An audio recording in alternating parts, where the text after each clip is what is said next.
Okay, video is going to be part 11 from this book right here, Prevent and Reverse Hypertension by me, Pete Rogers. We're on figure 122, first chapter. And this is a drawing of caloric density. Basically, if you want to lose weight, you want to eat lower caloric density. That's one of the first things you can do. Like eat your veggies first, as Chef AJ used to say, as Dr. McDougall would say, the more veggies you eat, the skinnier you'll be. Other people will say the more fiber you eat, the skinnier you will be. These foods are low in caloric density, veggies in particular. They've only got 1.1 calorie per gram.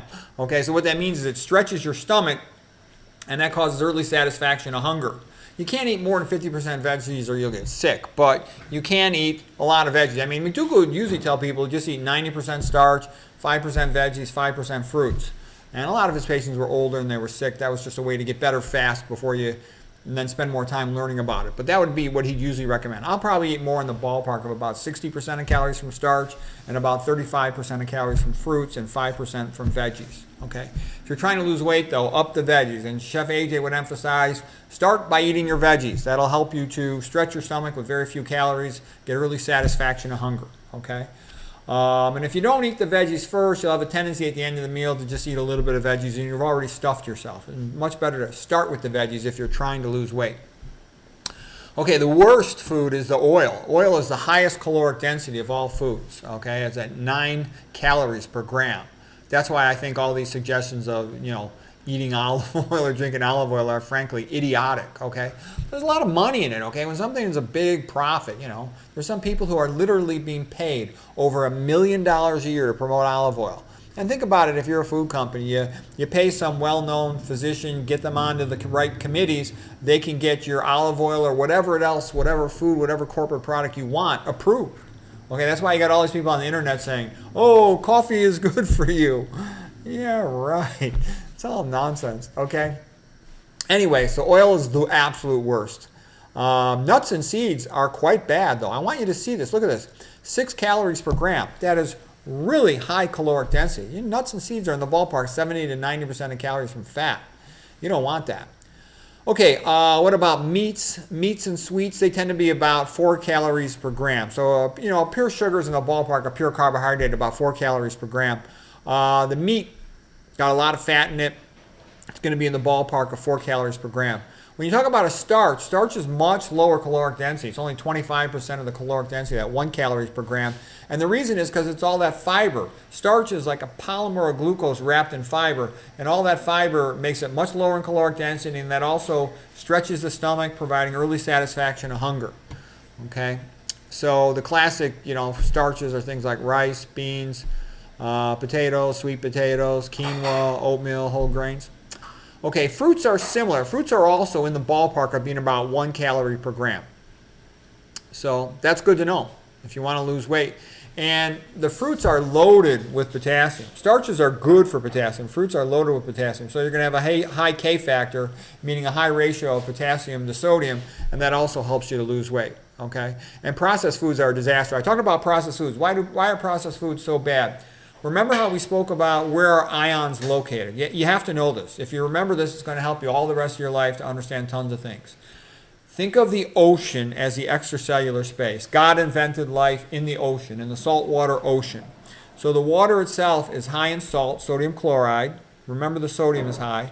And it's high in calcium because the water rinses against the rocks at the side of the water, the limestone, the calcium carbonate, and it rinses calcium into the seawater. And you need to know that because when God first formed the first cell, the first life, in order for that cell to live, it had to pump out the sodium and the calcium in order that it could have other things inside itself. It can't just keep them there and add stuff because then its osmolality would be too high. Water follows osmolality. They would come into the cell and make it burst. Okay, so it's always this way. The extracellular space is high in sodium and it is high in calcium. The intracellular space is high in potassium and magnesium. You need to know that. Potassium and magnesium are the intracellular, inside the cell ions. Okay, why does that matter? Because when you take a processed food, they take the food and they smush it and, breaking apart the cells, they rinse it with solvents like water and other things. And they rinse away the potassium and the magnesium. Then they add back salt, the sodium, because it tastes good and it's a preservative.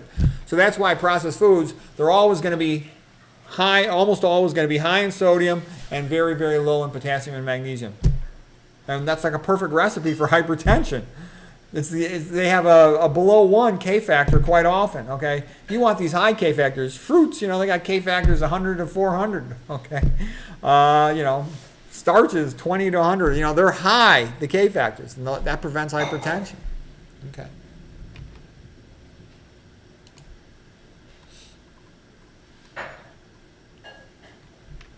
Here's also just a diagram showing what's going on with starches. And I can tell you, like I said, I've been a doctor for over 30 years.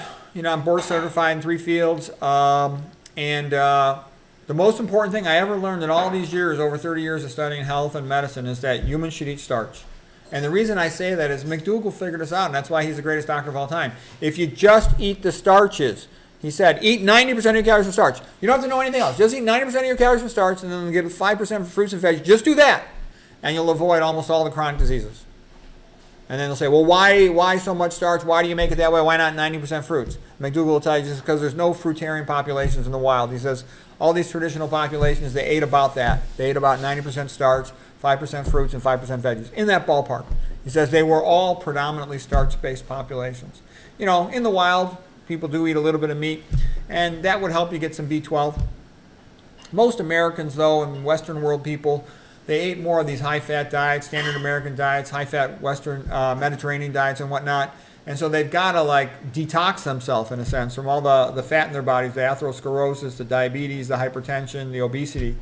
So it's better to become 100% vegan. Also, it's hard to just do a little bit of something. And it's easy to take methylcobalamin. I wouldn't take cyanocobalamin. I take methylcobalamin. And that'll give you the path to the best health you can get. Okay, so typical starches, rice, beans, potatoes, sweet potatoes, quinoa, oatmeal, peas. Examples of beans are things like lentils. I like lentils because they're only 3% of calories from fat. Black beans are about 4% of calories from fat, which is pretty good. Garbanzos are getting a little fatter. So if you're too skinny, you can eat more garbanzos. They're about 13% of calories from fat, which is not bad. I think soybeans are really bad, 37 to 40% of calories from fat. Bad, bad, bad. Flax seeds, 60% of calories from fat. Disaster. I would recommend never eat flax. I'd recommend never eat soy. I think soy is one of the most overrated things around. I've given previous lectures on that before. But anyway, here's the point about starches.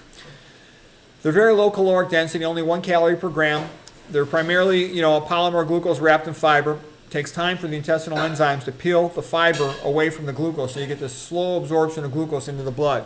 So your blood glucose comes up gradually. You get this prolonged nice blood glucose level, all right?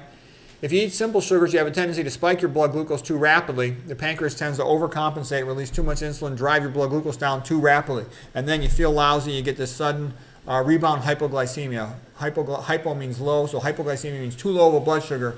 And then you want to grab some more sugars, sweets, to get your sugar back up fast, and you end up with a roller coaster blood glucose curve. That's bad for your, for gaining weight, for increasing the risk of fatty liver, for increasing the risk of atrial fibrillation, for causing other problems, including weight gain. And by the way, I think the sugar diet's totally overrated idea, and you don't want to rot your teeth. That can be a problem. Okay, so anyways, that's the scoop on starches. They give you, they have the effect of being like a slow release energy pill that keeps you in the zone of normal blood glucose a prolonged amount of time, and that makes you healthy.